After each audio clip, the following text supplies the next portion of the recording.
Bonjour, pour ce chapitre 5, nous allons aborder les formes galéniques administrées par voie entérale.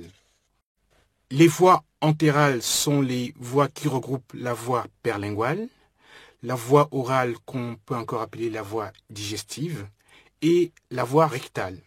Ces voies entérales ont des avantages. On peut considérer que c'est des voies d'administration naturelles, donc administration par le patient sans avoir besoin d'une assistance, sauf peut-être pour les enfants en bas âge. Ce sont des voies qui permettent d'administrer des quantités importantes de médicaments, principes actifs. Le traitement peut se faire en ambulatoire, c'est-à-dire que le patient emporte avec lui son médicament dans son sac à main éventuellement. Et c'est des voies d'administration qui ne nécessitent pas de précautions particulières si on compare ça à la voie d'administration parentérale où il faut un matériel stérile pour prendre le médicament. Les voies entérales sont aujourd'hui les voies les plus pratiquées pour l'administration des médicaments. Sur ces camemberts, je vous invite à regarder uniquement les couleurs bleues. On se rend compte que depuis 2001 et maintenant jusqu'en 2008, les formes administrées par voie entérale représentent près de 60% des médicaments utilisés en thérapeutique. Cela montre l'importance de ces voies. Donc nous allons commencer par discuter de la première voie qui est la voie perlinguale. Dans ce type d'administration de médicaments, le médicament doit être conservé dans la cavité buccale. Il ne doit pas être avalé. On peut le mastiquer, mais en tout cas, il faut le laisser fondre dans la cavité buccale grâce à la salive. Et donc, le principe actif qui est libéré est absorbé directement à travers la muqueuse buccale. Je ne vais pas vous faire ici un cours d'anatomie, mais sachez quand même qu'au niveau donc, de la paroi buccale, on va avoir une épaisse muqueuse au niveau de la face supérieure de la langue. Dans cette zone, l'absorption est très faible, voire nulle. En revanche, la muqueuse est mince et transparente au niveau de la face inférieure de la langue. Et justement, il y a là des capillaires sanguins sous-jacents. Et ça sera dans la zone d'absorption du médicament. C'est pour ça qu'on va demander au patient de laisser le médicament sous la langue. Il faut savoir que le volume salivaire journalier est d'environ 1 demi-litre, que le pH de la salive va varier entre 6 et 7, qu'il y a un tout petit peu d'enzymes, en particulier une alpha-amylase, la phtyaline.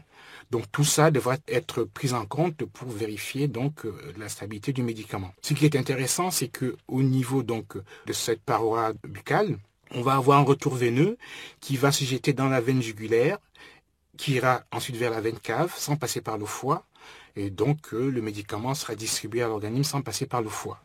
Ces caractéristiques sont intéressantes pour l'administration perlinguale, parce que, comme je viens de vous dire, il n'y a pas de premier passage hépatique, donc pas de destruction de principe actif.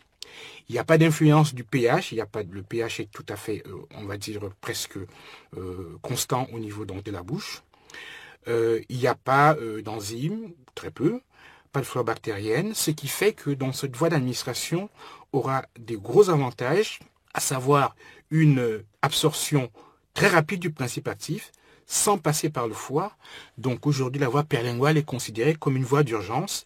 Et je veux par exemple le traitement de l'angine de poitrine avec des dérivés nitrés qui seront absorbés très rapidement avec des effets sensibles au bout de 2 à 3 minutes. Donc pour cette voie, il faudra des formes galéniques assez particulières. Je commencerai par les tablettes.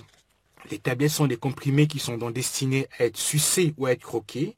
Et donc ces comprimés seront constitués en majorité par des excipients tels que le saccharose ou des polyols tels que le sorbitol et le mannitol.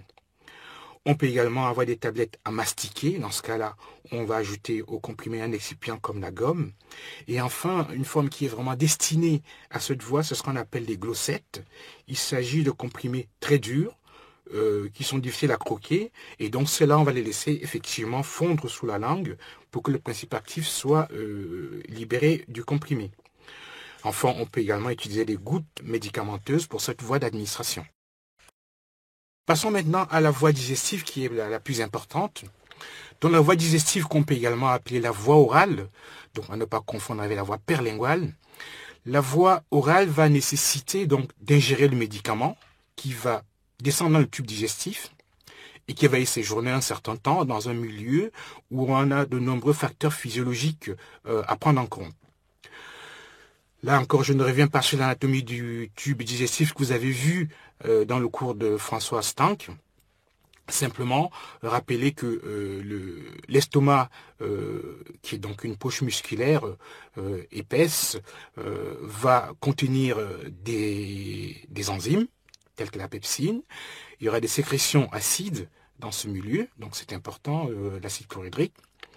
Que la surface n'est pas très importante, à environ 1 mètre carré, que le débit sanguin y est faible, et donc on peut imaginer que l'absorption des principes actifs au niveau de l'estomac est plus ou moins importante. Je passe donc directement au côlon, qui est également une surface assez réduite, qui contient très peu d'eau, et donc là aussi c'est une zone d'absorption qu'on va discuter un peu plus loin quand on va les suppositoires. Et donc je reste à l'intestin grêle, qui a 3 parties. Et ça, c'est important pour la galénique, savoir quelles sont les caractéristiques de ces 3 parties-là. Donc, il y a le duodénum, le jéjunum et l'iléon, qui sont donc les 3 grandes parties de l'intestin grêle. Dans cet intestin grêle, on aura bien entendu des cellules entérocytes qui ont une fonction absorbante et des cellules calciformes qui ont une fonction sécrétoire de mucus. Donc, le mucus aussi sera une barrière, souvent pour l'absorption des médicaments. Tout le monde sait que la digestion déclenche des sécrétions nombreuses, des sécrétions pancréatiques avec des pH qui vont aller de 8 à 9 parfois, avec des enzymes comme l'amylase, les lipases, qui sont des enzymes protéolytiques, trypsine, chymotrypsine. On a une sécrétion biliaire qui contient de la mucine et des sels biliaires. On a des sécrétions intestinales, donc au niveau du duodénum, avec un suc visqueux riche en mucus et très alcalin. Le pH peut aller jusqu'à 8. Et donc finalement, on a un pH intestinal qui va être relativement alcalin. Et donc ce pH, c'est souvent neutralisé par l'acide de l'estomac. Donc au final, si on regarde les pH, on peut imaginer que le duodénum est à un pH 5-6, le jéjunum a un pH 6-7 et l'iléon entre 7 et 7,5 et peut-être le côlon au niveau de 7 jusqu'à 8. L'intestin grêle donc a une surface importante avec des microvillosités, donc on a une surface qui varie entre 200 et 400 mètres carrés, un débit sanguin élevé jusqu'à supérieur à 1 litre par minute et dont la présence des entérocytes. Et au final, l'intestin grêle va constituer la zone d'absorption du médicament. En résumé, que peut-on dire donc de toutes ces aspects physiologiques qu'on vient de voir? On peut simplement dire que l'absorption des principes actifs au niveau donc du tube digestif et de l'intestin vont demander de faire attention aux principes actifs qui sont premièrement instables en milieu acide, aux principes actifs qui pourraient être dégradés par les enzymes du tract digestif. Et donc ce circuit qui est donc repris sur la photo qui est là montre donc l'absorption du principe actif jusqu'à son arrivée dans la circulation générale.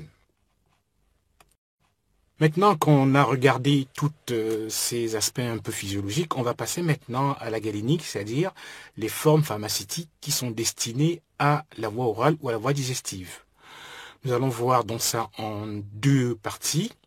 On va commencer par voir les formes orales solides, qu'on appelle encore les formes sèches.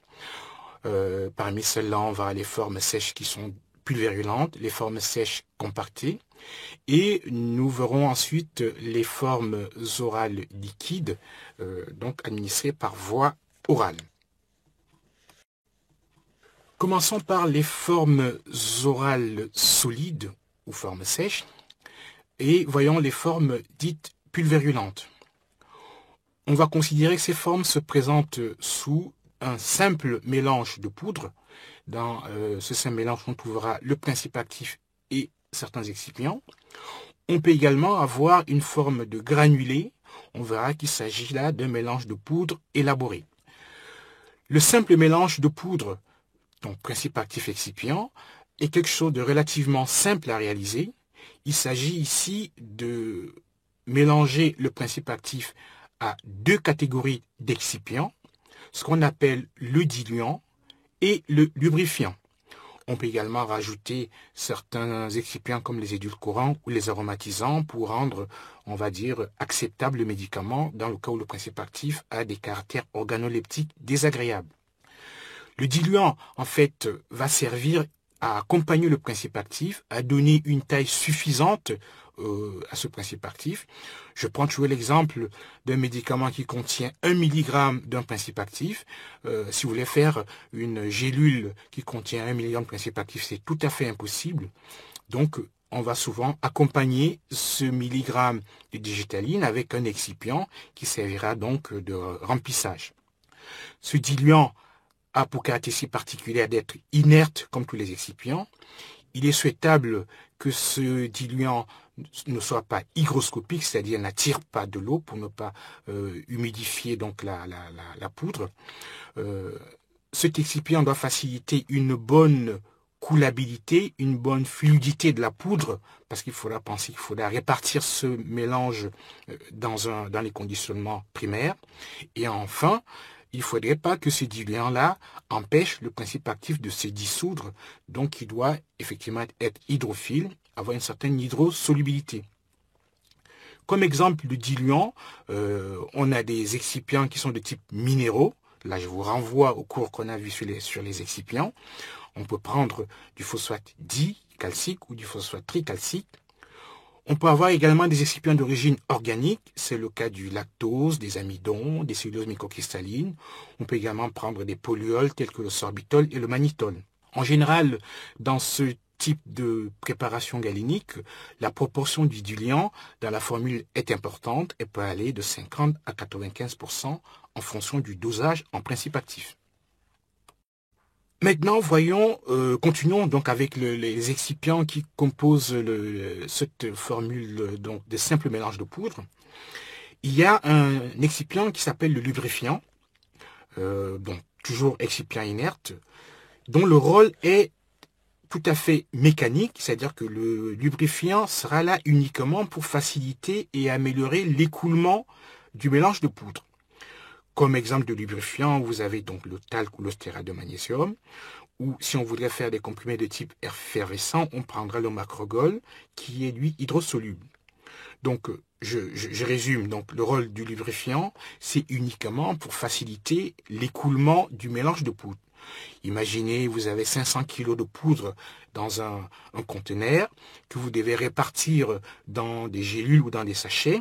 Il ne faudrait pas que cette poudre-là s'accroche sur les parois du distributeur. Donc, le lubrifiant est là pour faciliter l'écoulement des poudres.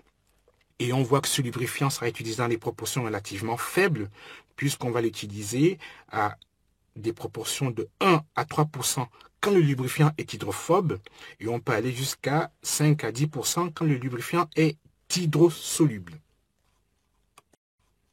Enfin, il y a donc d'autres excipients qui sont plutôt des excipients de confort. C'est le cas des édulcorants. Par exemple, on pourra rajouter du saccharose, du saccharinate de sodium, du caramel pour donner un goût agréable aux médicaments. On peut également rajouter des aromatisants, des arômes de fraises, de bananes.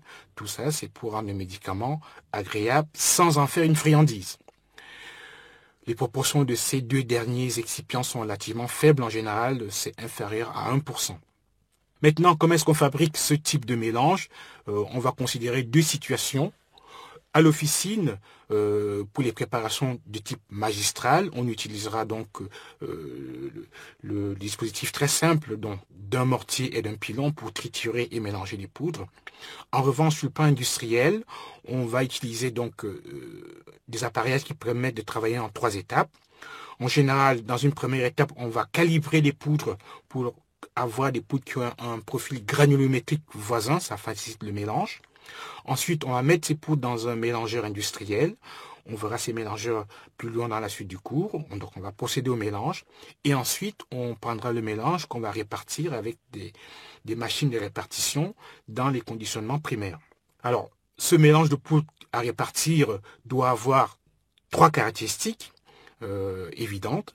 Premièrement, l'homogénéité, c'est-à-dire que si on prélève une partie de la poudre ou toute partie de la poudre, on doit retrouver dans chaque prélèvement la même quantité de principe actif. Cette poudre doit être fluide, donc s'écouler parfaitement, donc pour garantir un remplissage régulier des conditionnements primaires. Et enfin, il faut avoir une poudre qui est stable sur le plan chimique et sur le plan physique, qui doit garantir donc la bonne conservation du médicament. Passons maintenant à la deuxième présentation plus virulente. Il s'agit de granulés. Alors, pourquoi faire un granulé au lieu d'un simple mélange de poudre? Lorsqu'un simple mélange de poudre des constituants conduirait à un mélange pas satisfaisant, donc un mélange qui serait hétérogène, qui aurait un mauvais écoulement, une mauvaise stabilité, il est conseillé donc de travailler ce mélange de poudre pour le transformer en granulé.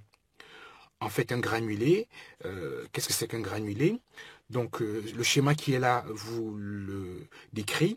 Il s'agit donc de prendre toutes les composantes donc, du mélange de poudre, de les associer ensemble, les agglomérer pour faire des particules un peu plus grosses. On va dire qu'on va passer à des particules d'une taille entre 0,2 mm et 1 mm de diamètre, donc des tailles assez importantes. Et donc ce qui est intéressant, c'est que dans ce granulé, on aura aggloméré l'ensemble des particules de poudre, et donc ça va donner au grain certaines caractéristiques. Comment est-ce qu'on va fabriquer ce granulé? Alors, on va prendre la technique de fabrication qui s'appelle la voie de la granulation humide. Donc, on va prendre le principe actif, plus les excipients, donc ça sera le diluant, et on va rajouter un troisième excipient qu'on appelle le liant ou l'agent d'adhésion, plus un liquide de mouillage, et enfin il y aura un lubrifiant et un édulcorant, et aromatisant éventuellement. Donc voilà la composition globale, qualitative d'un granulé. Alors comment est-ce qu'on va procéder? On va procéder en plusieurs étapes pour fabriquer donc cet agglomérat qu'on a vu sur le transparent précédent.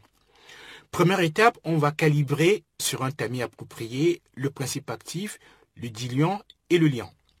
Donc on aura un mélange homogène. Ce mélange homogène est placé ensuite dans un appareil qu'on appelle un mélangeur malaxeur. Donc on mélange les poudres et ensuite on va verser sur ce mélange de poudre un liquide de mouillage et on va malaxer l'ensemble.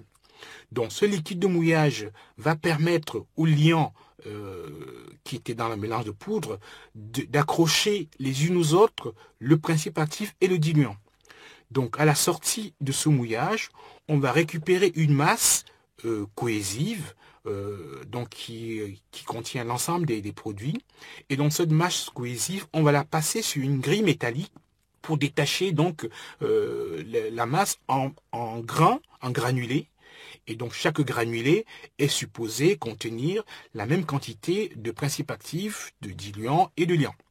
Ce granulé humide va être passé à l'étuve ou en lider fluidisé, on verra ce que c'est un peu plus loin. Donc on va sécher ce granulé pour avoir un granulé sec. Ce granulé sec est ensuite repassé sur une grille pour essayer d'avoir un calibrage.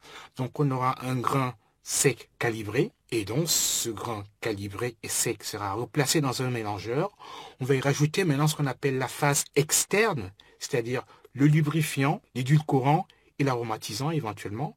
On va remélanger tout ça pour obtenir un grain final lubrifié prêt à être conditionné.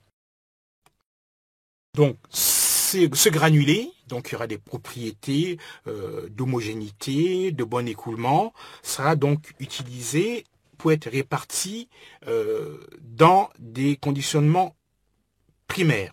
Alors on peut considérer que ce granulé peut être un produit intermédiaire qui servira à la fabrication d'autres formes galéniques, donc c'est ce qu'on verra plus loin pour faire par exemple des comprimés, mais également ce granulé peut être considéré comme le médicament terminé, le produit fini. Dans ce cas, il faut le mettre dans des conditionnements primaires, emballage adéquat, et donc deux possibilités, soit on met le granulé dans un récipient, Donc c'est ce qu'on appelle la présentation en vrac, non divisée à l'avance. Et dans ce cas-là, on donnera au patient un instrument pour prélever la quantité de médicaments nécessaires.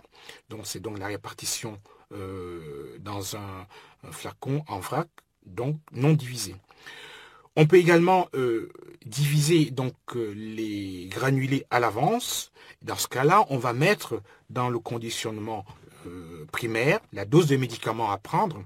Donc là, on aura donc deux types de présentation classiquement utilisés, soit ce qu'on appelle les gélules ou capsules gélatineuses dures, dont vous avez déjà tous vu ce qu'est une gélule, donc c'est deux demi-capsules.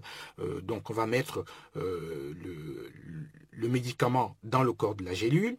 Ensuite, on va mettre la coiffe pour fermer la gélule. Donc ça, c'est la première présentation. Donc ces gélules, je vous rappelle qu'elles ont plusieurs tailles, plusieurs couleurs. Donc c'est une forme qui est très prisée, puisque ça masque éventuellement la poudre qui est dans la gélule.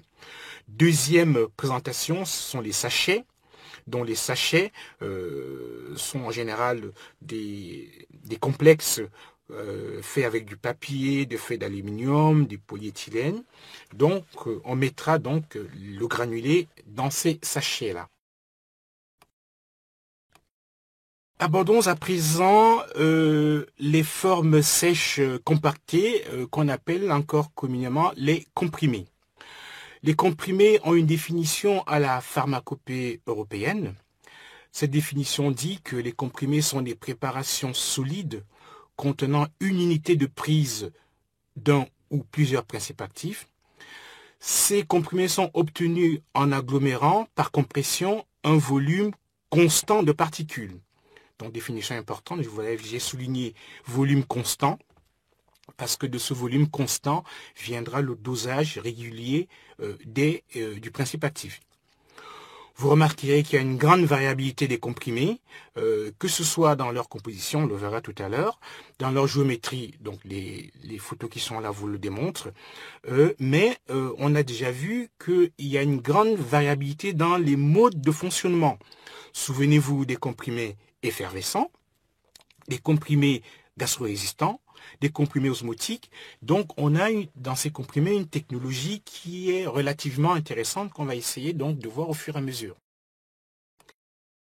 Alors, ces comprimés sont bien entendu répandus. Si c'est le cas, ça veut dire que les comprimés doivent présenter un certain nombre d'avantages.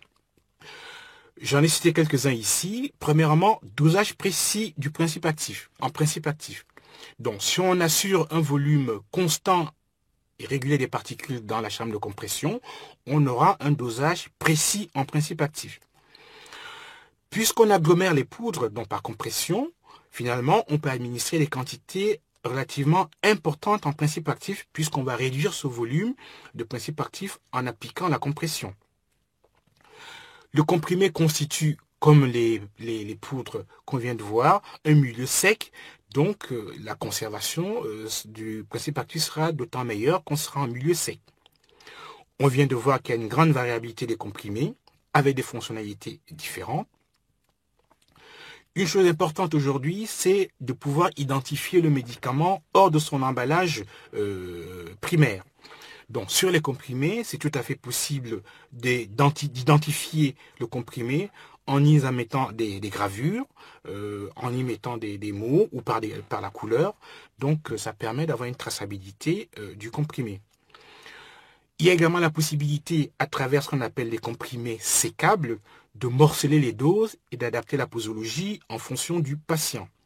Et enfin, il faut dire qu'aujourd'hui, la fabrication des comprimés est une technologie tout à fait maîtrisée et donc les coûts industriels sont de moins en moins élevés et donc on peut faire des médicaments à un coût tout à fait raisonnable.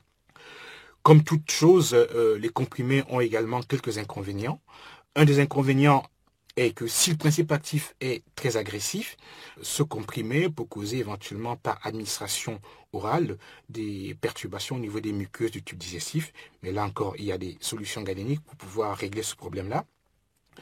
Également, un autre point, c'est que le comprimé contient en général pour certains principes actifs des quantités importantes, ce qui fait que si la formulation n'est pas adéquate, le comprimé peut parfois retenir séquestrer le principe actif et ne pas le libérer totalement, ce qui conduirait à une inefficacité du traitement. Mais là encore, il faudrait faire des formulations qui soient capables d'éviter cette situation. Donc, autre dernier point quand même, les comprimés, je viens de dire que les comprimés étaient fabriqués facilement. Il faut savoir qu'il y a quand même des comprimés de technologie relativement difficile. Je prends pour exemple les comprimés osmotiques qui demandent d'avoir une expertise particulière pour les fabriquer. Passons maintenant à la partie proprement galinique donc du comprimé et voyons la composition qualitative générale d'un comprimé. On va citer un certain nombre d'excipients listés sur le transparent.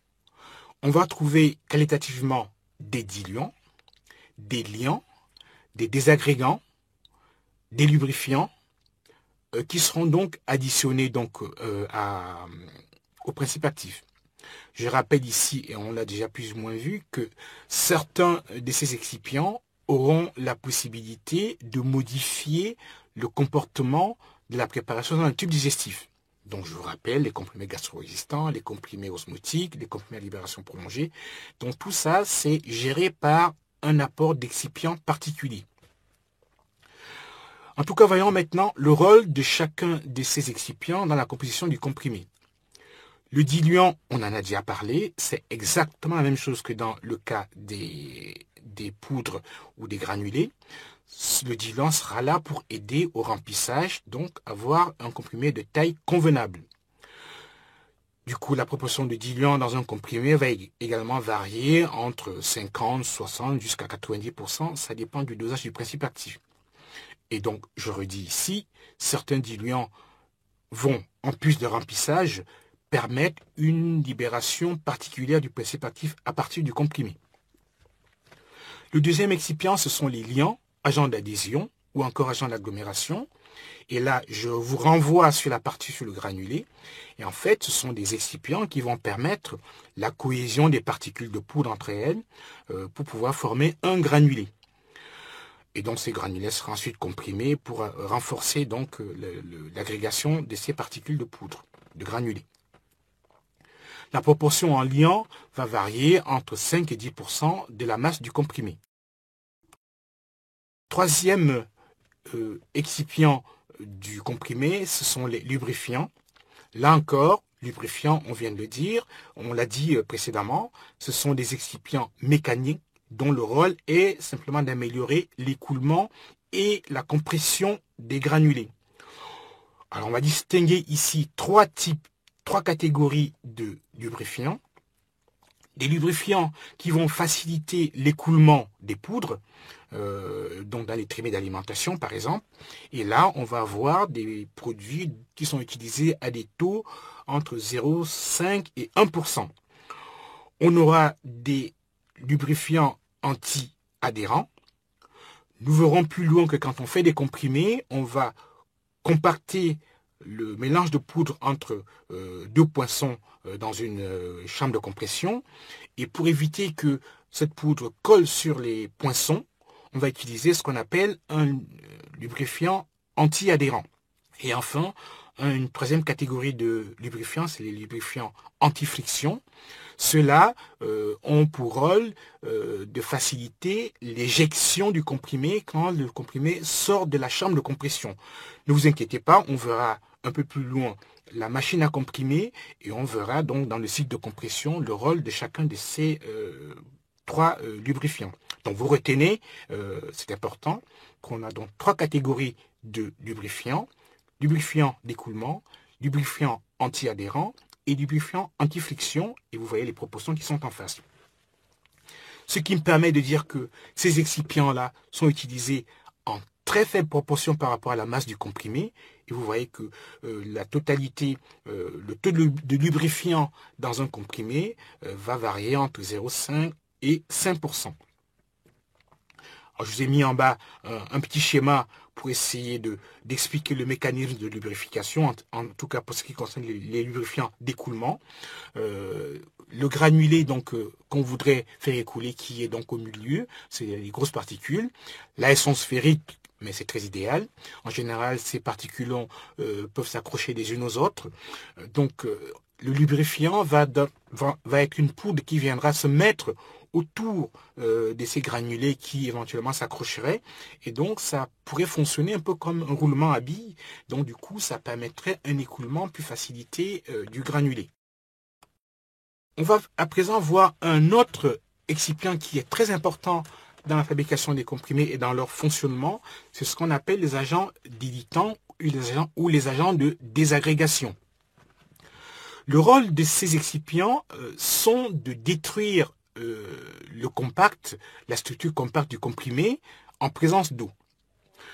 Le mécanisme qui est souvent invoqué, c'est que les agents désagrégants ou délitants sont des produits qui sont de nature hydrophile, qui vont attirer l'eau dans le comprimé, qui vont gonfler et qui vont donc éventuellement altérer la structure compacte du comprimé.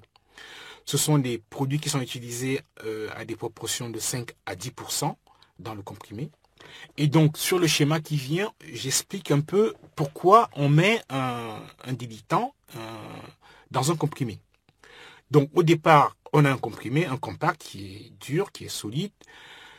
Quand on administre ce compact-là à un patient, dans le tube digestif, il faudrait que ce compact-là redevienne le granulé de départ. Et donc pour ça, le dilutant se charge donc d'absorber de l'eau, de gonfler éventuellement et de détruire la structure du comprimé. La conséquence est que le principe actif qui était donc sous forme de poudre dans le compact va se retrouver donc sous forme libre dans la lumière digestive. Et donc les particules de principe actif vont pouvoir se dissoudre et donc permettre l'absorption du médicament. Donc ce dilutement, en fait, va faire que le principe actif qui était donc sous forme compactée va se retrouver libre et donc va augmenter sa surface de contact avec le liquide digestif. Et donc vous avez cette formule en bas, donc la vitesse de dissolution, de passage du principe actif de la forme particule solide à la forme dissoute. La formule V est égale à K fois S montre que si le principe actif se retrouve sous forme de toutes petites particules, sa surface de contact avec le liquide digestif va augmenter, donc on va faciliter son passage en solution. Et je vous rappelle que ce sont des principes actifs sous forme moléculaire qui traversent la membrane biologique. Le dernier excipient dont je ne discuterai pas longtemps, ce sont les édulcorants de confort, les excipients de confort, édulcorants, aromatisants, qui sont généralement additionnés à des proportions très faibles, de l'ordre de 1%.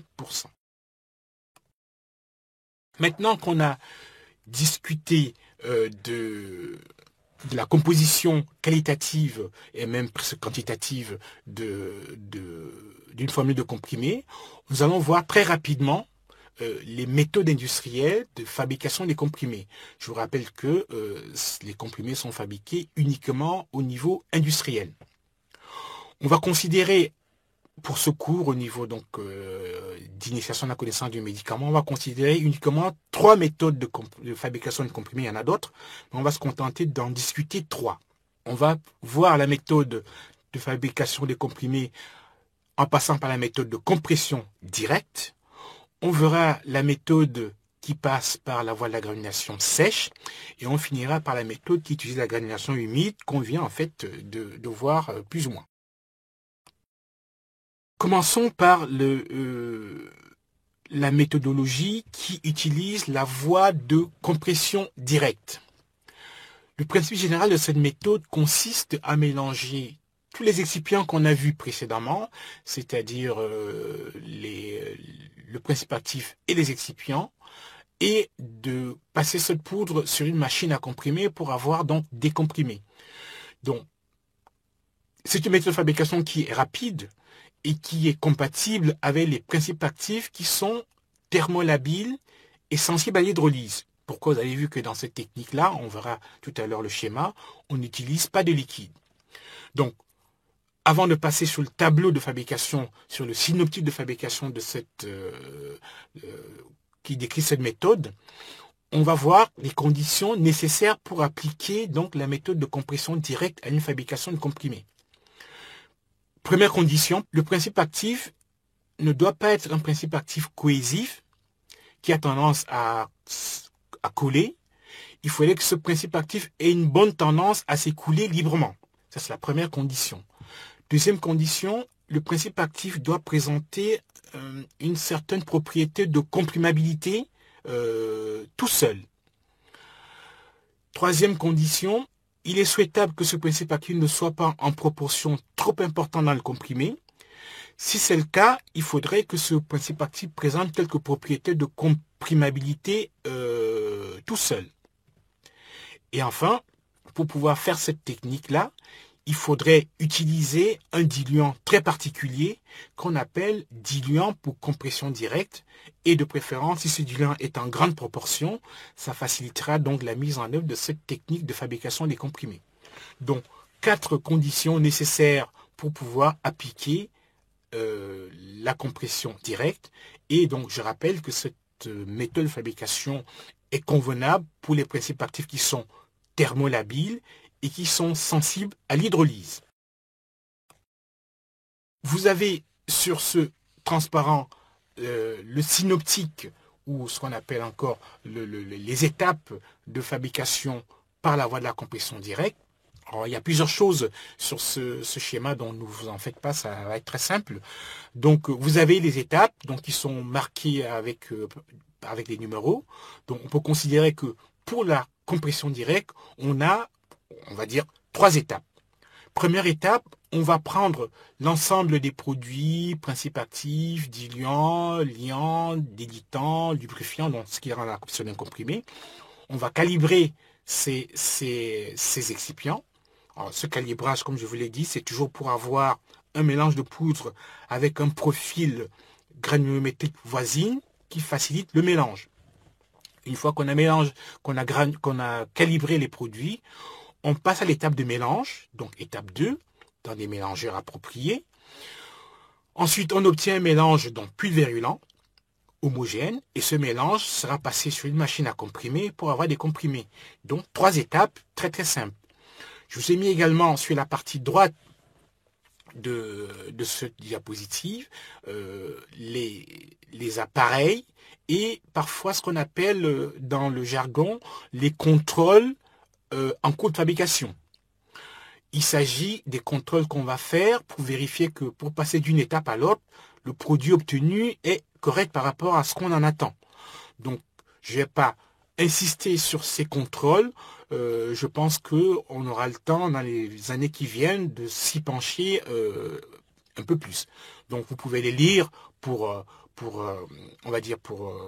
vous en imprégner, mais nous n'allons pas discuter en détail des contrôles en cours de fabrication des comprimés au niveau de cette première année.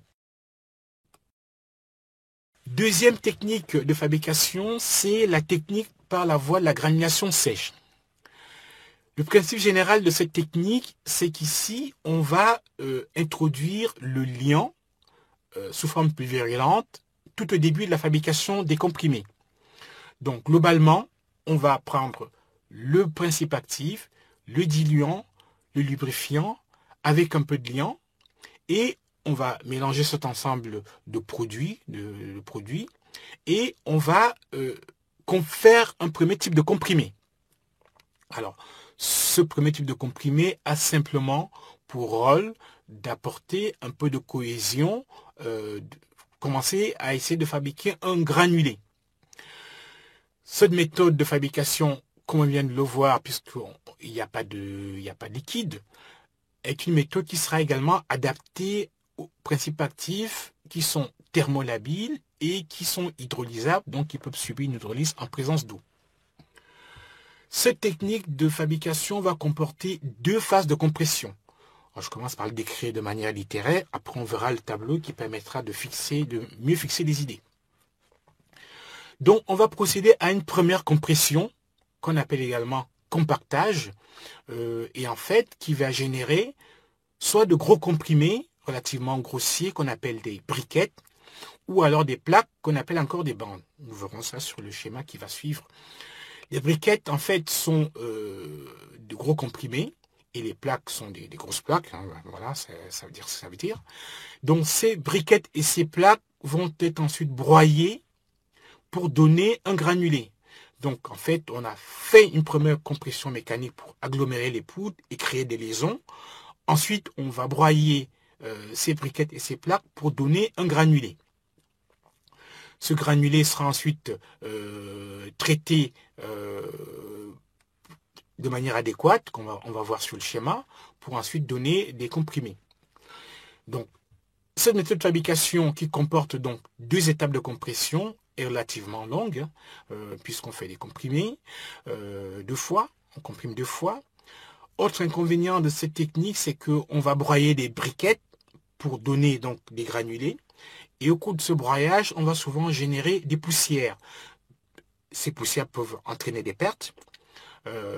Si le principe actif est toxique, on peut éventuellement exposer les gens qui travaillent. Donc c'est une technique qui, pour ces inconvénients-là, peut poser problème. Ensuite, quand on fait ce broyage pour faire donc des granulés, on peut éventuellement casser les liaisons qu'on avait formées au cours de la première compression. Donc cela montre que c'est une technique de fabrication qui n'est pas souvent très aisée. Donc là, comme précédemment, vous avez le synoptique de cette voie de fabrication, donc avec les étapes.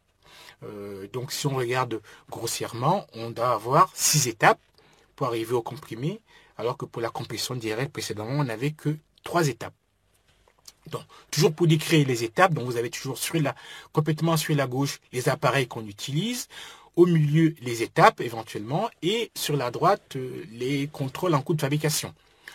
Donc si je résume dans cette méthode de fabrication, donc vous avez toujours donc en première étape le fameux calibrage des matières premières. Ici, ces matières premières sont constituées donc du principe actif, du diluant, du liant, et on y met un peu de lubrifiant.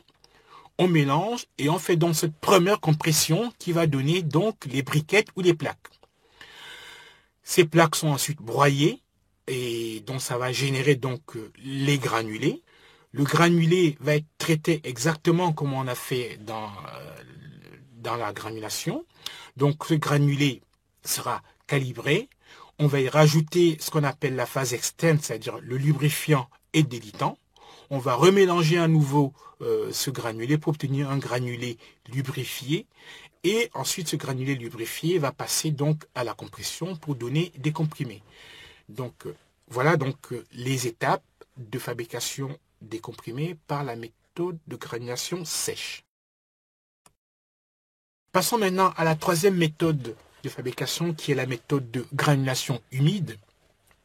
Cette méthode, par son nom, vous rappelle ce qu'on a vu tout au début quand on a parlé donc des granulés obtenus par granulation humide.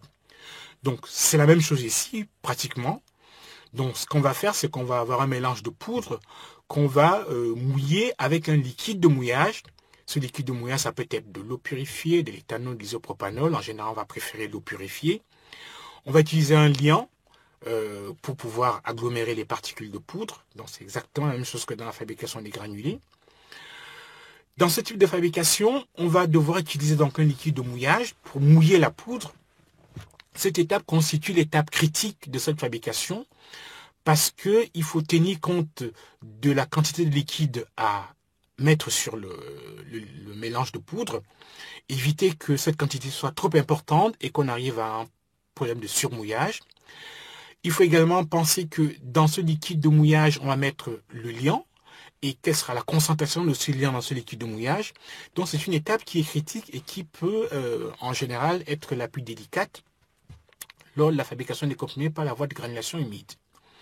En tout cas, malgré cette difficulté, cette méthode reste la méthode de fabrication la plus prisée parce que c'est une méthode qui va donner des comprimés de meilleure qualité physique, une bonne dureté, une friabilité réduite, et en général, le comprimé a un très bel aspect macroscopique.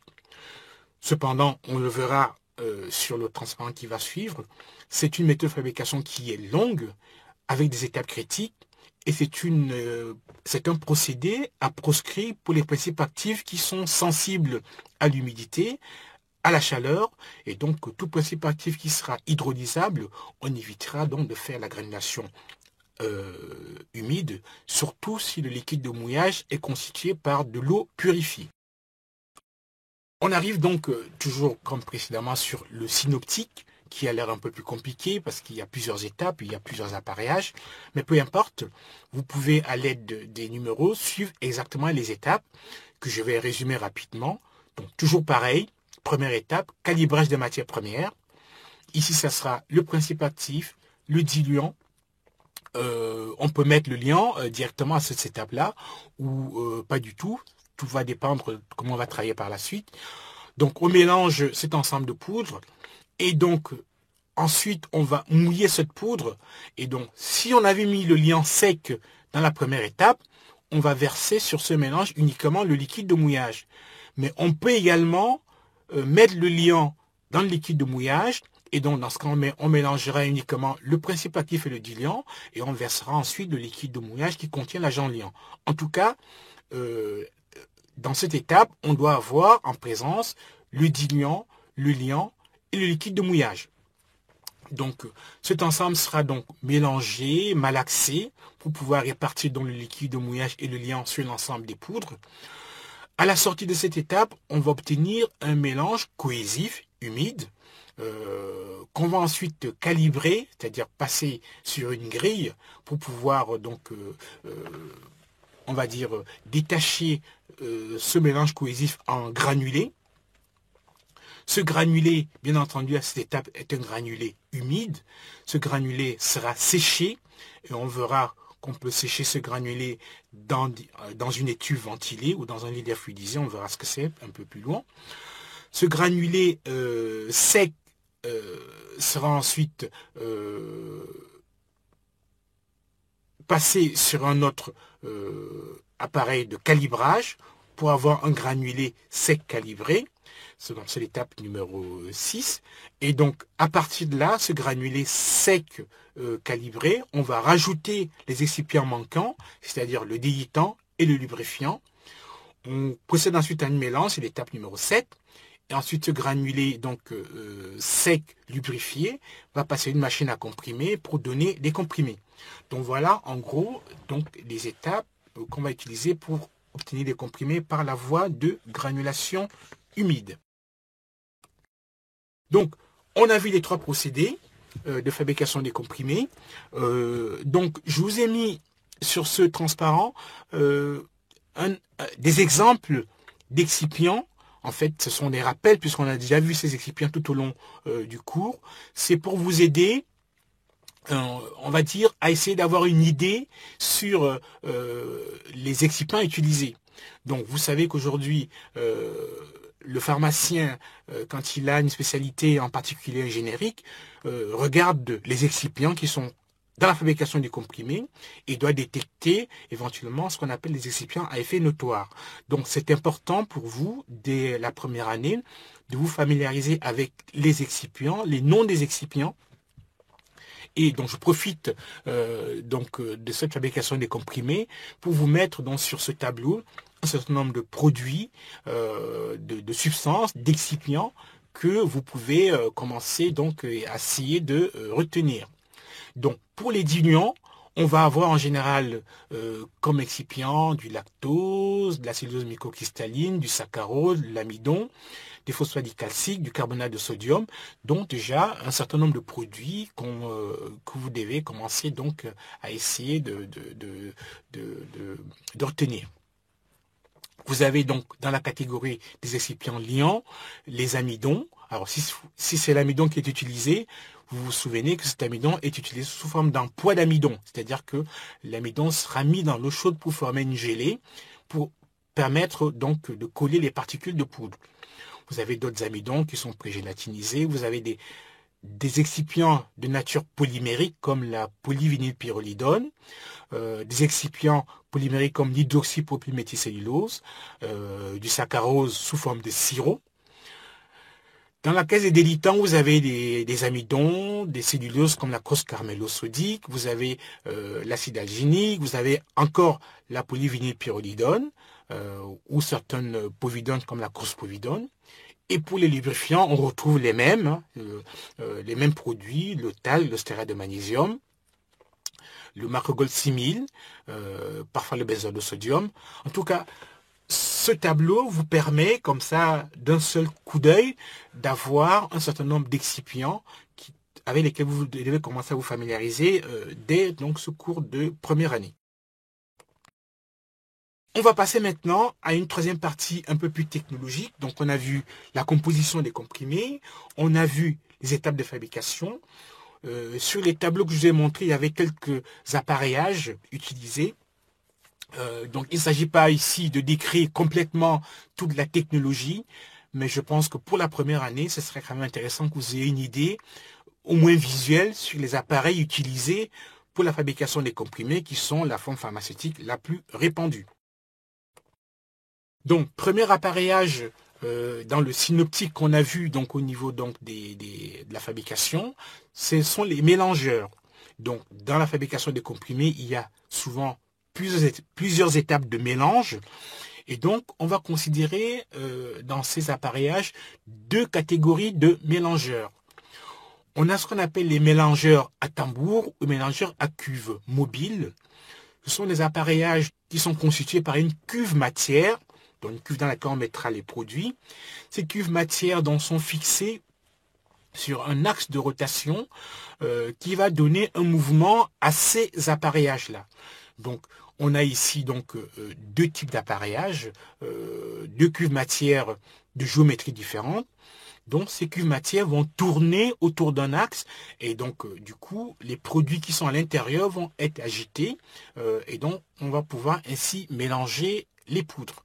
Donc, à gauche, un mélangeur cubique parce que la cuve matière est de forme cubique et à droite, un mélangeur à tambour en V puisque la cuve matière est en V. Ce type de mélangeur va être utilisé uniquement pour mélanger les poudres qui sont pulvérulentes. Deuxième type de mélangeur, c'est ce qu'on appelle les mélangeurs malaxeurs. Ici, à la différence des mélangeurs précédents, la cuve matière est fixe. Et donc, ce sont des éléments qui sont donc dans cette cuve matière qui vont bouger et qui vont permettre de mélanger le contenu. Donc, il s'agit donc de mélangeurs en général très puissants, puisque c'est des mélangeurs qui vont malaxer non seulement de la poudre sèche, mais de la poudre humidifiée.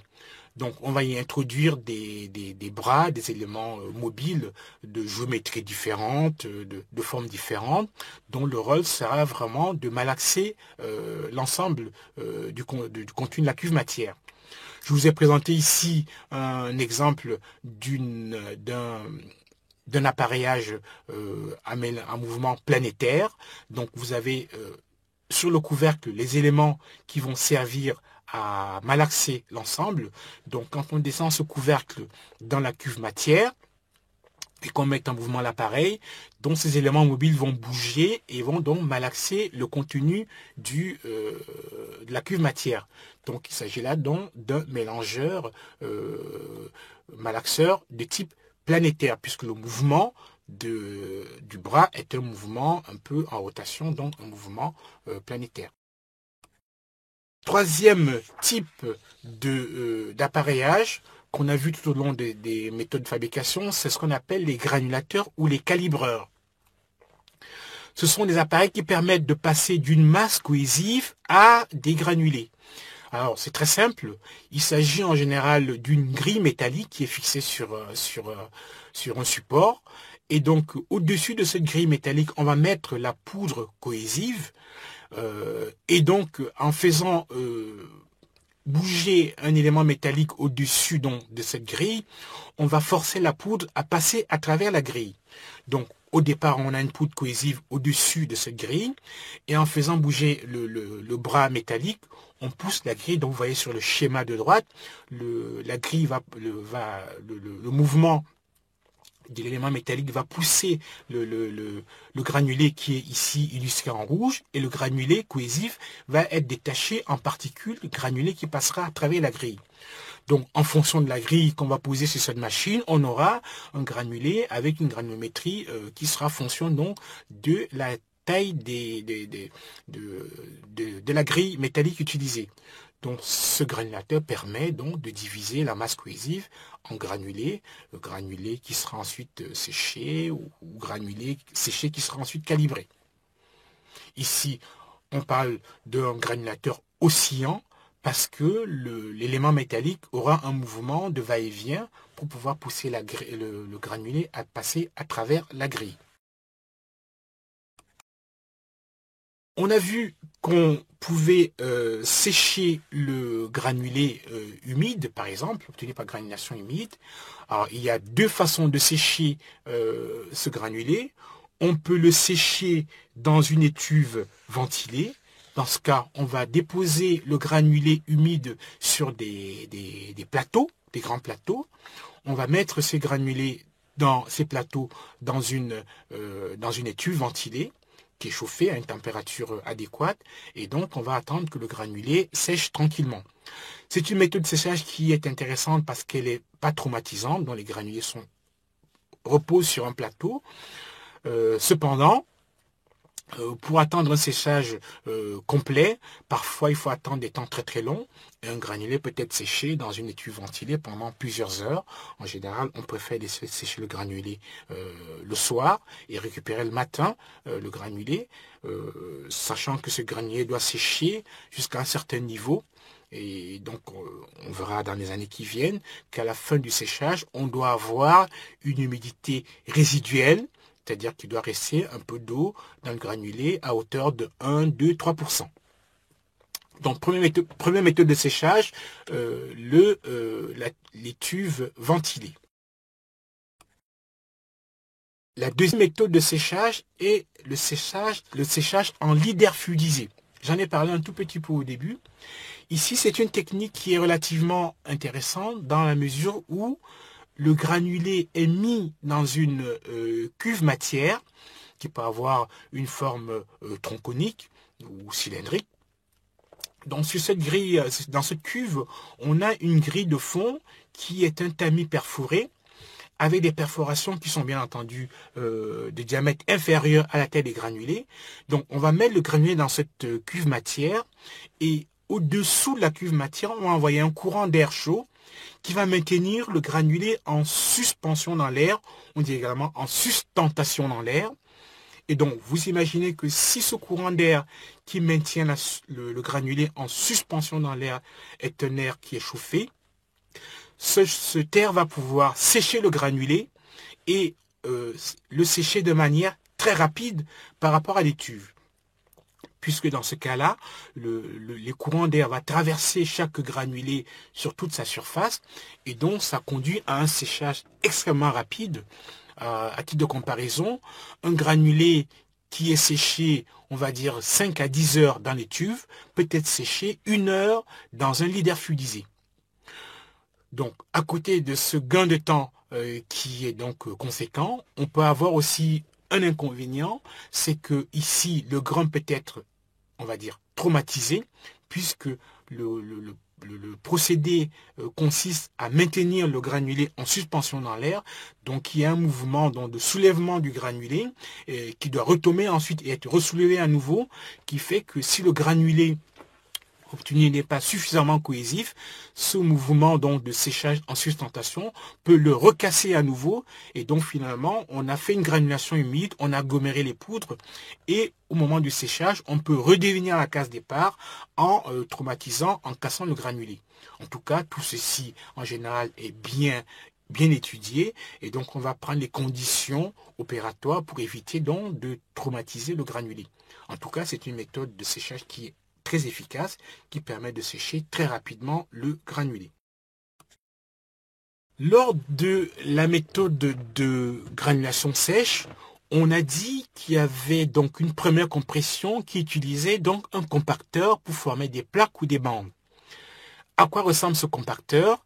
En fait, ce compacteur est un appareillage très simple dont la partie utile est constituée en fait par 2 cylindres qui tournent en sens inverse.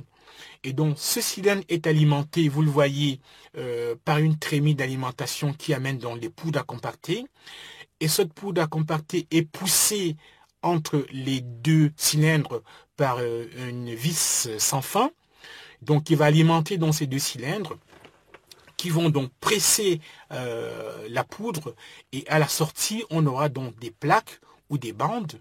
Et donc ces bandes seront ensuite broyées avec un broyeur qui est donc au-dessus.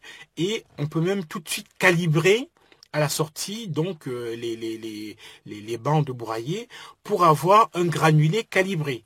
Donc je vous ai montré cet appareil parce qu'il a un rendement de fabrication plus important. Vous vous souvenez, je vous ai dit qu'on pouvait obtenir les premiers comprimés grossiers par la technique des briquettes, c'est-à-dire fabriquer des comprimés grossiers les uns après les autres.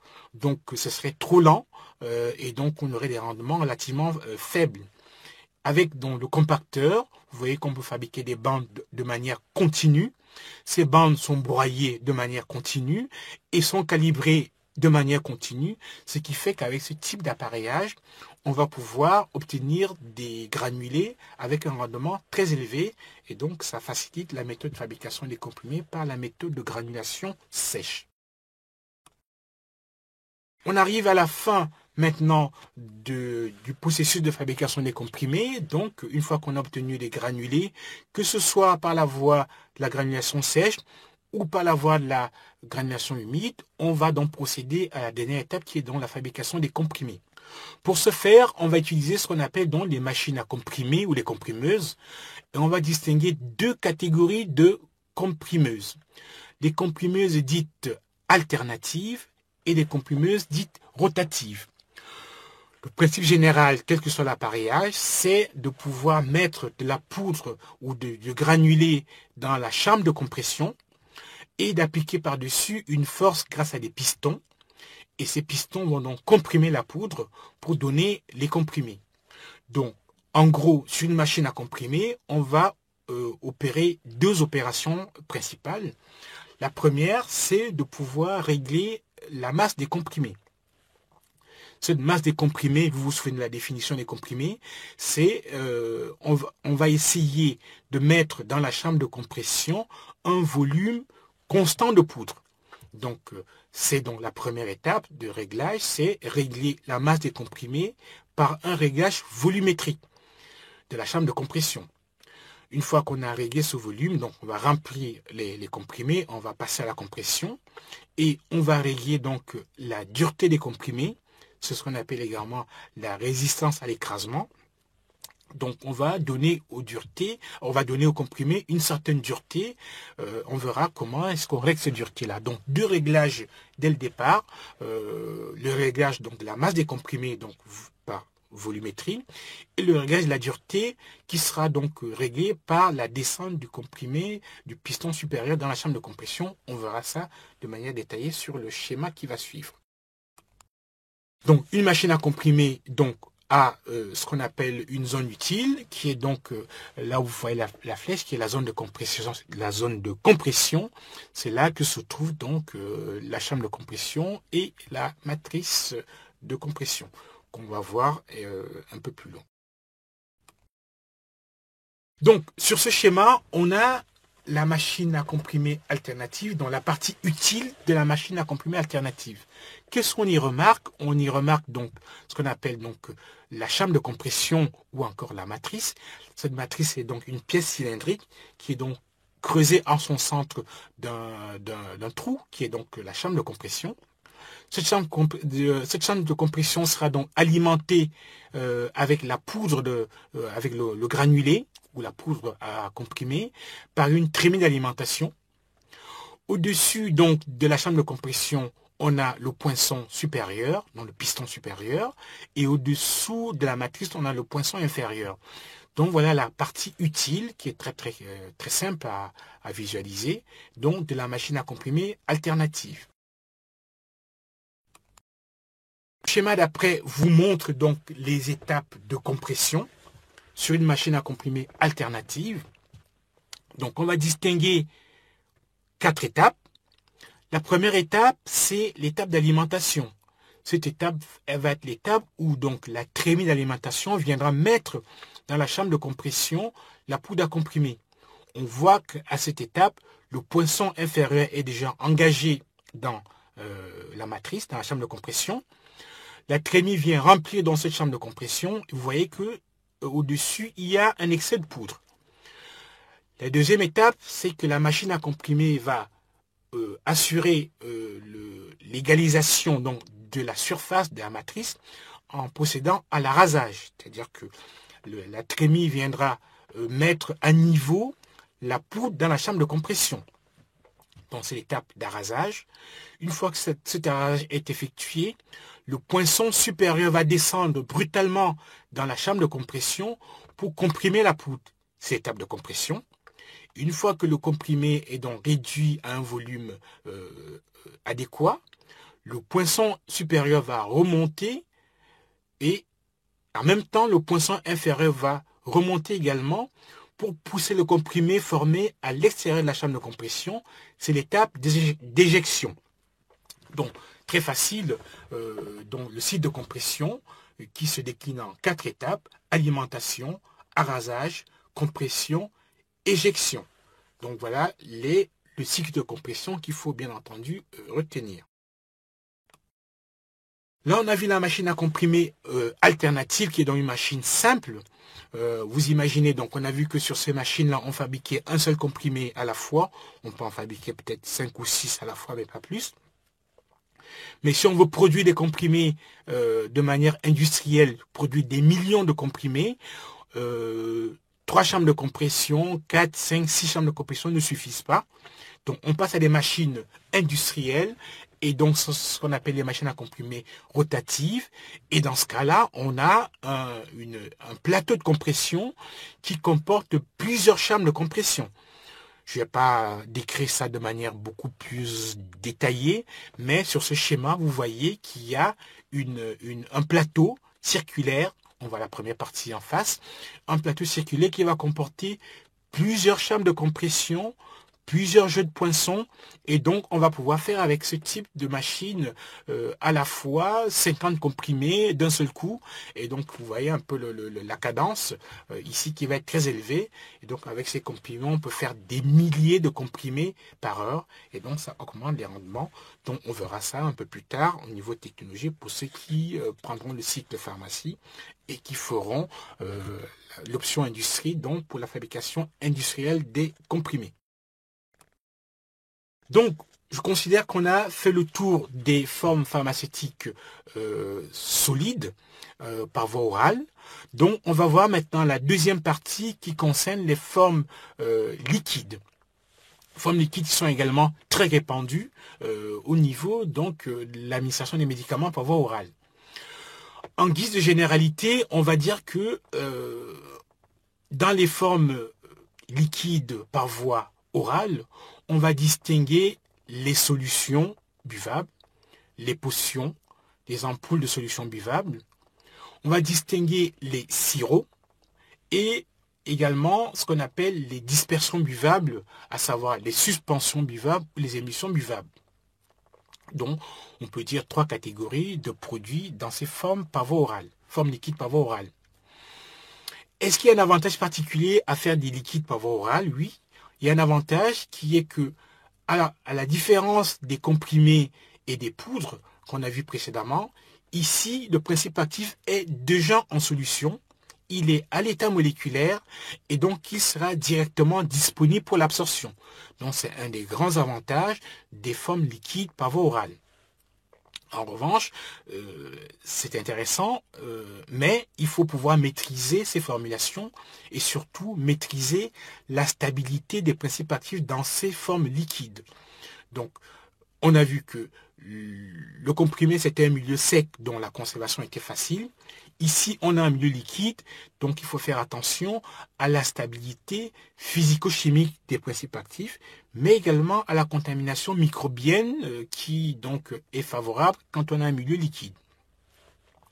Donc, pour ces principes actifs, pour cette forme pharmaceutique, il faut s'attarder sur le choix des solvants qu'on pourrait utiliser pour ces formes liquides. la direction qu'il faut prendre, c'est utiliser donc des solvants qui sont dénués de toxicité, cela va de soi, des solvants bien tolérés par les patients. Et donc, en général, on va se focaliser sur des solvants bien connus. Ça sera de l'eau purifiée, éventuellement un peu d'éthanol, mais en quantité tout à fait raisonnable. On va utiliser certains solvants comme le glycérol, qu'on a vu donc dans les matières premières, dans les excipients, les polyols tels que le sorbitol, le mannitol, le propylène glycol et les macrogols de faible masse moléculaire. Donc vous voyez que pour la voie orale, en termes d'excipients liquides, on est déjà limité dans les choix à prendre en termes de matières premières. Autre chose qu'il faut également prendre en compte, c'est une fois que le médicament est conditionné dans son emballage primaire, donc flacon et autres, il faut penser à ajouter dans ce récipient un dispositif adéquat de prélèvement du médicament. Et aujourd'hui, c'est quelque chose de très très important. Vous avez dû le voir avec ma collègue, Madame Delétraz, dans son cours. Donc, ces dispositifs donc, de répartition du médicament, de prise de médicaments, doivent être des dispositifs avec un marquage CE, donc bien étudié, bien adéquat pour la distribution des médicaments au niveau posologique. On va maintenant passer en revue les différentes catégories de médicaments donc liquides par voie orale. On va commencer par les solutions buvables et les potions. Donc, qui dit solution dit qu'on a ici une préparation où l'ensemble des constituants est dissous dans le solvant. Donc, il peut être parfois souhaitable d'avoir un mélange de solvants pour pouvoir donc atteindre cette dissolution de tous les ingrédients du médicament. Donc, on peut faire des mélanges solvants, ce qu'on appelle la cosolvatation. Et dans tous les cas, il est préférable que l'eau soit le solvant majoritaire dans ce mélange de solvants. On peut éventuellement mélanger l'eau purifiée avec le glycérol, l'eau purifiée avec les macrogols, mais toujours en mettant une préférence majoritaire à l'eau purifiée. Ces préparations peuvent contenir un ou plusieurs principes actifs. On peut améliorer l'aspect organoleptique et l'acceptabilité du médicament en y additionnant des édulcorants, le saccharose par exemple, le saccharinate de sodium, des aromatisants, on revient toujours à la même chose, des essences de menthe, des arômes de fraises, de bananes, éventuellement.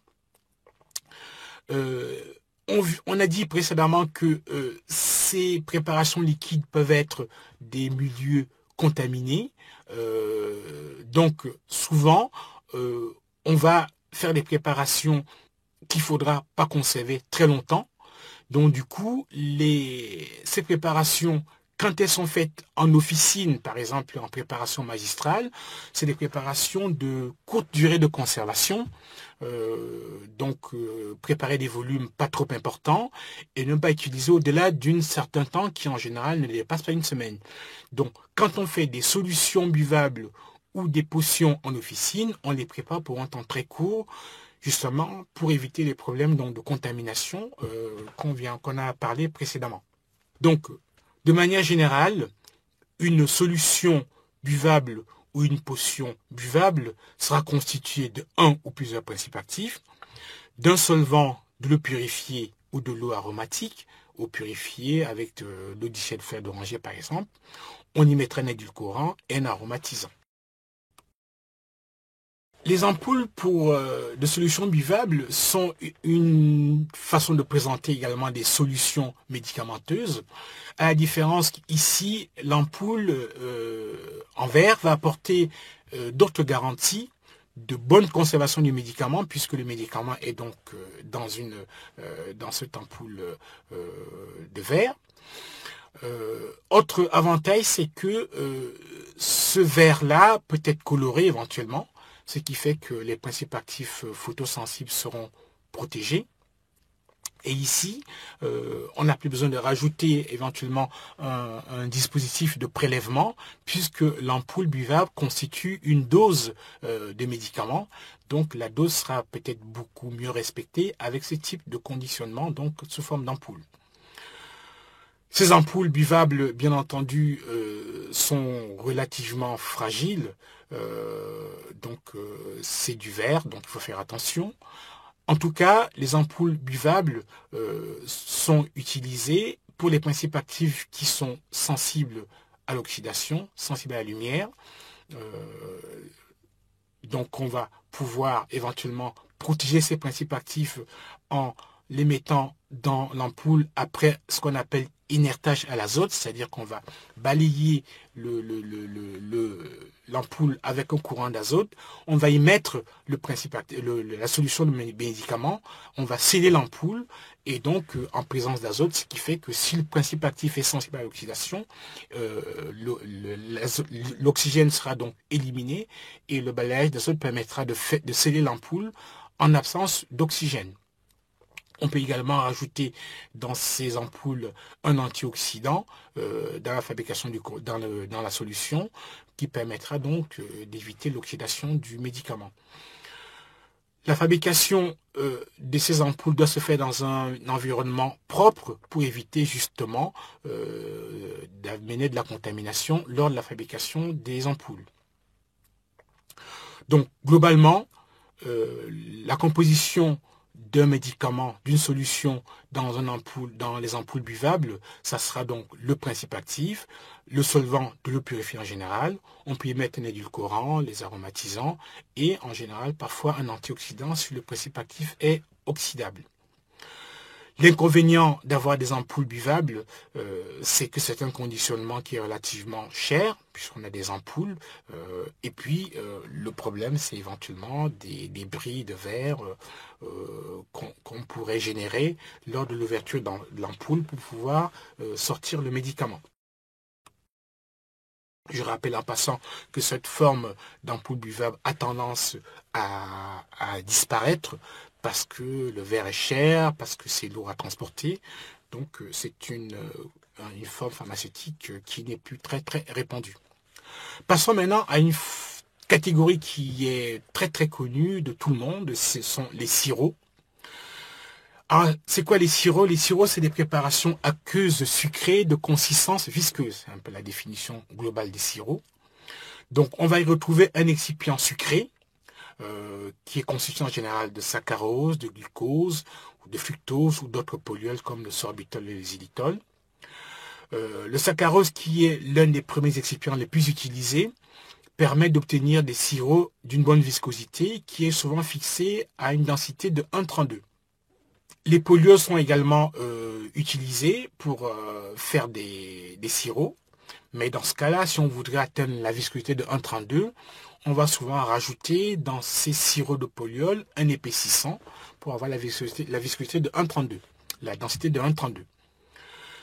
La préparation des sirops est relativement simple, hein, donc il y a deux procédés. Si on prend le sirop de saccharose, par exemple, on peut préparer ce sirop à froid. Il suffit de mettre le saccharose, environ 180 grammes, dans de l'eau froide, 100 grammes, et on obtient un sirop à une densité de 1,32.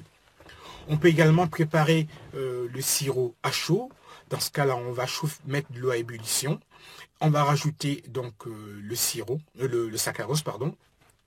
Et donc là, on va travailler à une vitesse beaucoup plus rapide. Donc le saccharose passera donc en solution. Et à la fin de la préparation, qui a lieu en général à une température de l'ordre de 105 degrés, on obtient un sirop qui a une densité qui est un peu plus faible, 1,26. Et donc en refroidissant, on va retrouver la densité attendue de 1,32.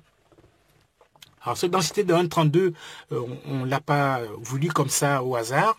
C'est que à cette densité de 1,32, donc qui est donc la densité demandée par la pharmacopée, on a une concentration en saccharose qui est intéressante, qui permet d'avoir une bonne viscosité du sirop, mais également d'avoir un sirop qui est stable.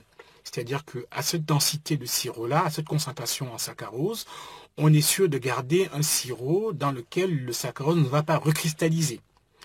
Autre avantage important, c'est qu'à cette concentration en saccharose, on a peu de contamination microbienne de la préparation. Donc, avec ce sirop de sucre, on aura donc des sirops dans lesquels on pourra mettre des mélanges de principes actifs. Donc, ça sera donc des mélanges de principes actifs dans le sirop préalablement fabriqué. Mais également, on peut préparer une solution aqueuse de principes actifs qu'on va ensuite mettre dans le sirop. Peu importe, les deux techniques sont possibles. Généralement, les sirops fabriqués seront filtrés pour éliminer les particules éventuellement solides dans le sirop. Et donc, il s'agit d'une filtration clarifiante avec des parois filtrantes de porosité relativement importante. Il faut savoir que le sirop est un milieu peu propice à la croissance des microbiens, on vient de le dire, mais parfois, par précaution, on va rajouter dans ces sirops ce qu'on appelle des conservateurs. En général, c'est des conservateurs antimicrobiens. Pourquoi? Parce que bon, le sirop sera en général, une fois qu'on aura commencé à l'utiliser, le flacon sera ouvert, le sirop peut être exposé éventuellement. Et donc, pour éviter des contaminations microbiennes, même si déjà la densité de 1,32 est déjà un garant donc, de conservation, on va souvent rajouter des conservateurs antimicrobiens. On va retrouver des excipients comme le para-hydroxybenzoate de méthyle ou de propyle, et parfois l'éthanol quand c'est justifié. On peut également mettre dans ces sirops des aromatisants pour rendre le sirop agréable. Et donc voilà, le sirop sera utilisé pour plusieurs applications. C'est en général l'excipient pour de nombreuses spécialités pharmaceutiques. C'est la base excipiendaire pour faire des préparations en officine, préparations magistrales. Et vous savez que les sirops sont généralement très appréciés pour la médication infantile. Une précaution quand même à prendre qui est très importante, il faut stocker ces sirops hors de la portée des enfants pour éviter donc les problèmes d'intoxication accidentelle médicamenteuse chez l'enfant, et également tenir compte de la proportion de saccharose dans ces sirops pour le traitement des personnes diabétiques dont le régime sucré est surveillé. Voyons maintenant ce qu'on appelle donc les suspensions buvables. Les suspensions buvables sont donc une présentation de liquide par voie orale dans lesquels le principe actif n'est pas soluble dans le solvant utilisé. Donc, par définition, les suspensions buvables sont des préparations qui contiennent deux phases. Une phase liquide, dite phase continue, qui est donc le solvant de la préparation, et une phase dispersée, en général solide, qui est donc la phase discontinue ou la phase dispersée. Alors, vous allez me dire, pourquoi est-ce qu'on fait des suspensions? Il y a plusieurs raisons. Soit parce que le principe actif est insoluble dans l'eau, donc on n'a pas le choix, on fait une suspension buvable. Soit parce que le principe actif a une saveur très désagréable, ce qui fait que si on faisait une solution de ce principe actif, on exacerberait donc cette saveur désagréable, et donc le médicament serait complètement inaccepté par les patients, non accepté par les patients, pardon. Donc c'est la deuxième raison de faire une suspension buvable. Troisième raison, on n'a pas besoin que le principe actif soit dissous dans le solvant.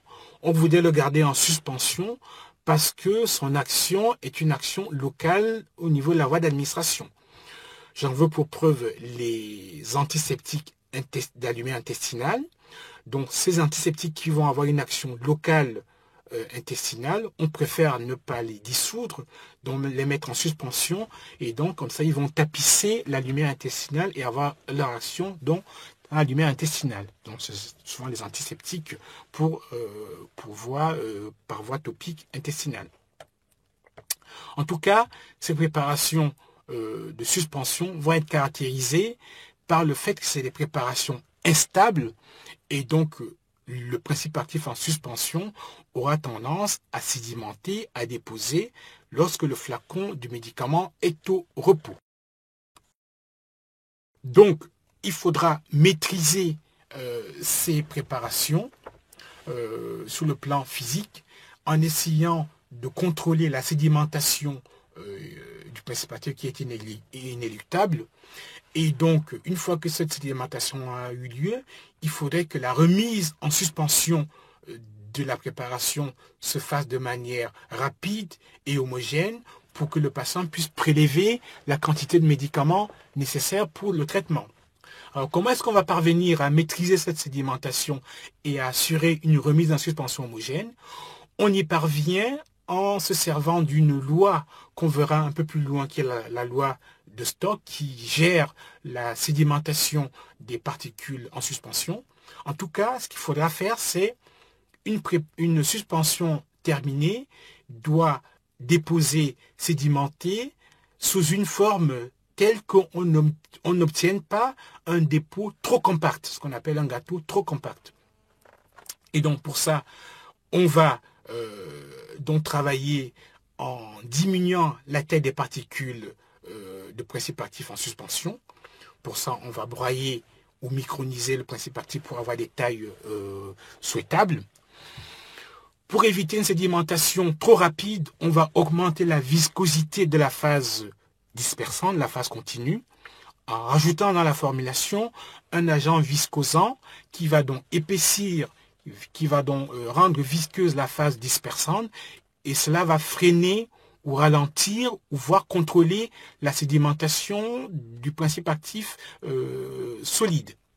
Troisième chose, on va souvent rajouter ce qu'on appelle des stabilisants, des tensioactifs par exemple, pour éviter que les particules solides en suspension ne s'agglomèrent, grossissent et sédimentent plus rapidement.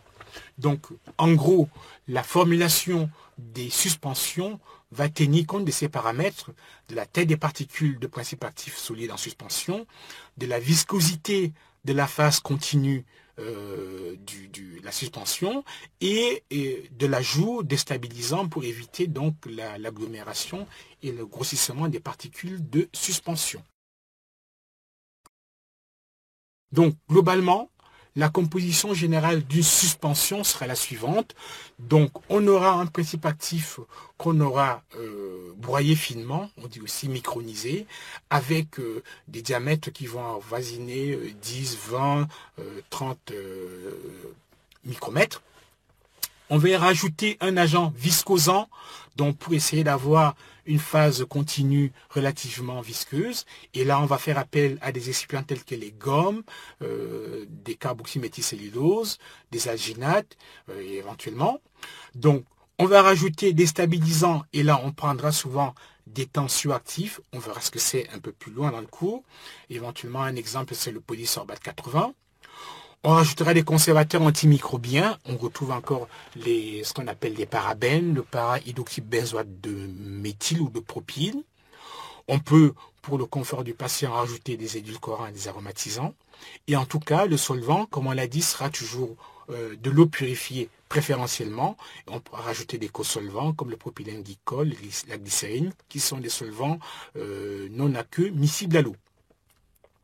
En tout cas, une précaution essentielle est à ajouter sur le conditionnement de ce type de préparation, c'est agiter avant l'emploi.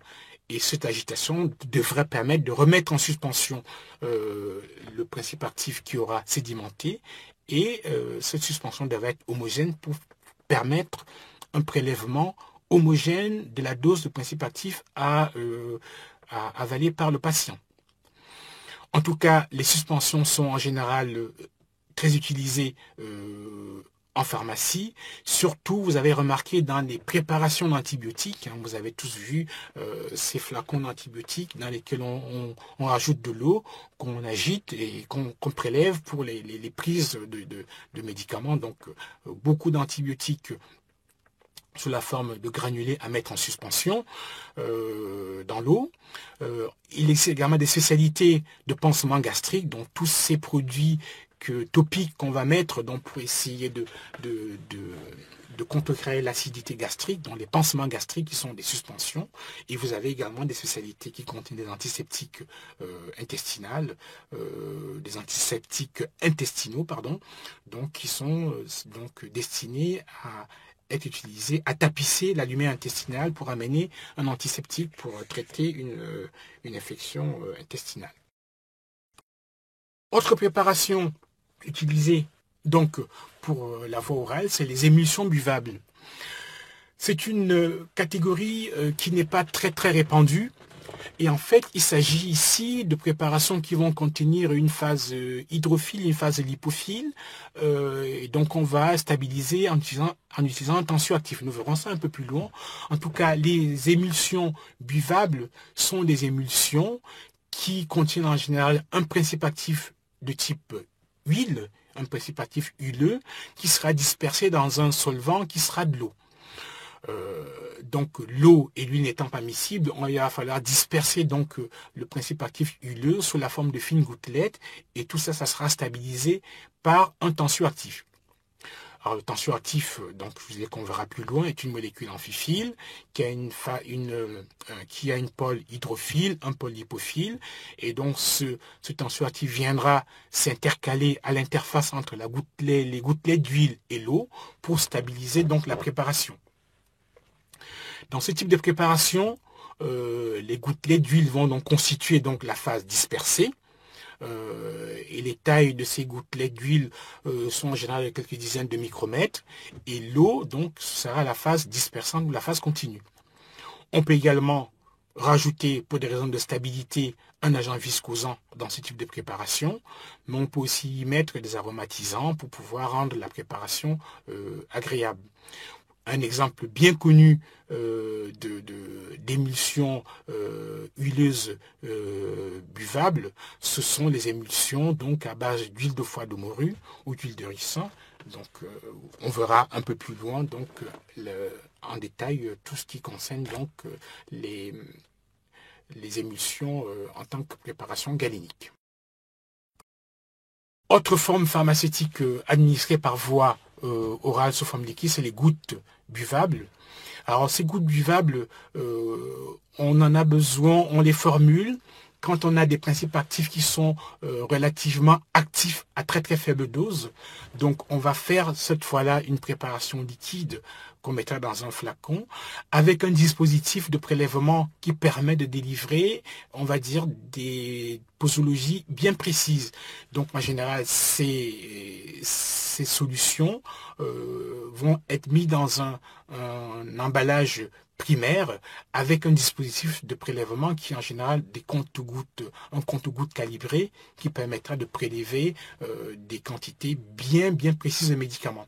Un exemple, il s'agit en fait de solutions qu'on mettra avec un conditionnement particulier, hein, il n'y a rien de très nouveau là-dedans.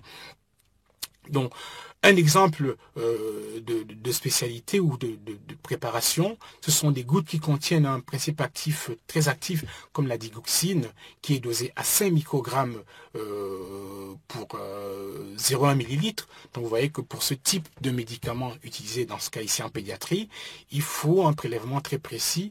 Donc, on utilisera donc le compte-gouttes calibré pour prélever ce médicament.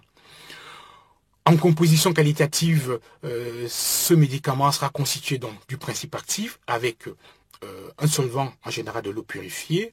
On peut y rajouter du glycérol, ça permet d'avoir une solution facile à prélever sous forme de gouttes. On peut également avoir le principe actif de l'eau purifiée, un peu d'éthanol de glycérol, en tout cas un mélange solvant donc qui sera en général plutôt hydrophile. Donc, possibilité de rajouter un conservateur antimicrobien si c'est nécessaire, un édulcorant, un aromatisant. En tout cas, le mode d'emploi de ces gouttes, en général, on va prélever quelques gouttes qu'on va diluer dans une boisson, en général de l'eau potable ou dans des orangeades, pour permettre l'administration. J'arrive maintenant sur une forme pharmaceutique toujours par voie orale pour administrer des liquides, c'est les capsules molles. C'est un peu particulier parce qu'en fait, la forme pharmaceutique terminée peut être relativement solide, mais à l'intérieur se trouve un liquide. Donc les capsules molles sont des préparations qui sont constituées d'une enveloppe constituée de gélatine, de glycérine, d'eau, d'un opacifiant, voilà. Et donc tout cela, ça amène à avoir une paroi épaisse, relativement épaisse, qui permet donc de mettre un principe actif liquide. Les capsules molles sont donc des capsules qui peuvent être relativement souples, mais elles peuvent être également dures. Donc leur classement ici est un peu sujet à caution, mais disons que je les ai mises là, les capsules molles, parce qu'elles contiennent un principe actif liquide. Ce sont des préparations relativement particulières, avec une technologie particulière. Je ne vais pas insister là-dessus. Sachez que, en général, pour les préparer, on va injecter le liquide, la solution médicamenteuse liquide dans la capsule molle avant de la souder, avec des technologies relativement pointues. Donc les parois de cette capsule molle sont relativement épaisses et donc ça pourra protéger le principe actif qui est à l'intérieur, en général protection contre l'oxydation ou contre la photolyse. Ce qui est également intéressant, c'est que le principe actif liquide est enfermé dans cette capsule molle. Donc si ce principe actif avait des caractéristiques organoleptiques désagréables, mauvaise saveur, mauvaise odeur, pourquoi pas, la capsule molle permettrait de masquer ces désagréments.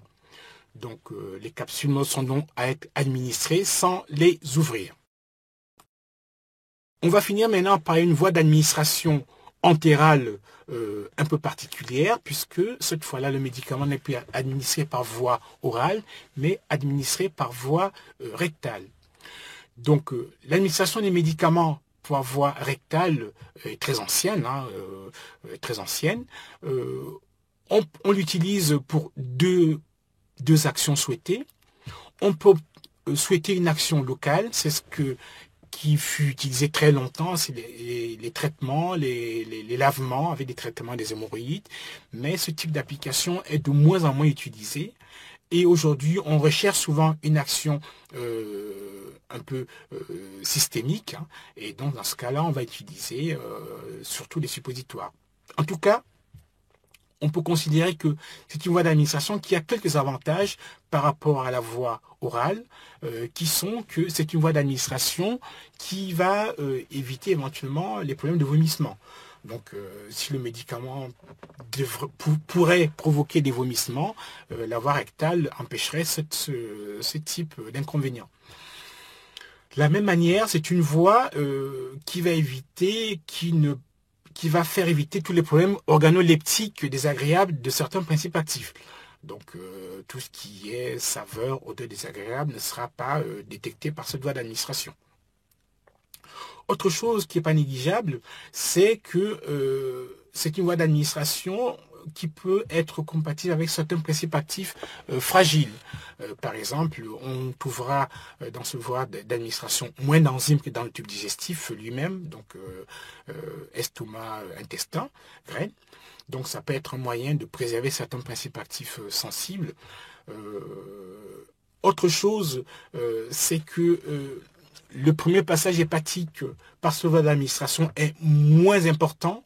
Donc on peut dire qu'on peut préserver certains principes actifs qui seraient détruits par le premier passage hépatique, même s'il en a, même s'il y a une diverticule de passage hépatique, c'est moins important.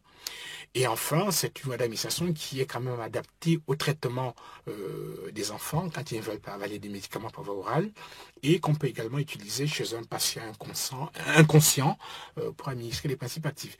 En tout cas, c'est une voie d'administration qui est de moins en moins utilisée en France et encore moins en Angleterre, mais qui reste quand même une voie qui permet d'administrer certains principes actifs. Les inconvénients, c'est que c'est un traitement qui n'est pas facile en ambulatoire, et un traitement au long cours de suppositoire peut entraîner des irritations de la muqueuse rectale. Et souvent, c'est vrai qu'on peut remarquer une absorption incomplète du principe actif parce que l'ampoule rectale n'est pas une voie d'absorption relativement importante. Donc du coup, les formes galéniques qu'on va avoir vont se réduire effectivement au suppositoire, puisque les lavements sont d'utilisation très très ancienne. Donc les suppositoires sont des préparations donc qui sont moulées, des préparations moulées. Et donc, on va voir que actuellement, on peut distinguer deux mécanismes de libération du principe actif à partir des suppositoires. On peut faire des suppositoires qui libèrent le principe actif par fusion de l'excipient dans l'ampoule rectale et des suppositoires qui vont libérer le principe actif par dissolution de l'excipient dans l'ampoule rectale. Donc, deux mécanismes de libération du principe actif, soit par fusion, soit par dissolution. Si on prend les suppositoires qui libèrent le principe actif par fusion, dans ce cas-là, il faut utiliser des excipients qui sont fusibles, des excipients qui fondent. En général, on va prendre, je vous renvoie donc au cours sur les excipients, on va prendre en général des glycérides semi-synthétiques qui sont donc des excipients gras qui sont stables, qui ne s'oxydent pas et qui vont permettre de faire des suppositoires facilement administrés aux patients. Si on voudrait faire des excipients qui libèrent le principe actif par dissolution, on va prendre des excipients hydrophiles et on n'a pas beaucoup de marge de manœuvre. La plupart de ces excipients sont à base de macrogol de grande masse moléculaire, entre 6000, 8000 jusqu'à 10 000. Et en général, on peut y associer un peu de glycérine. Donc, je n'insiste pas trop sur cette forme pharmaceutique. Sachez que ça peut être utile, les suppositoires, pour certaines administrations de médicaments. En conclusion, sur ces formes pharmaceutiques administrées par voie entérale, donc on a vu la voie orale, on a dit un mot sur la voie rectale. Bien entendu, vous devez considérer que ce cours est un cours d'initiation. On n'a pas été en détail sur certaines formes pharmaceutiques, sur certaines technologies pharmaceutiques. C'est normal, il s'agit d'un cours d'initiation. Donc, ce qu'on n'a pas vu en détail ici, ou ce qu'on n'a pas vu du tout, sera repris dans le cursus des études dans les années qui vont venir pour pouvoir maîtriser cette voie d'administration et toutes les formes pharmaceutiques correspondantes.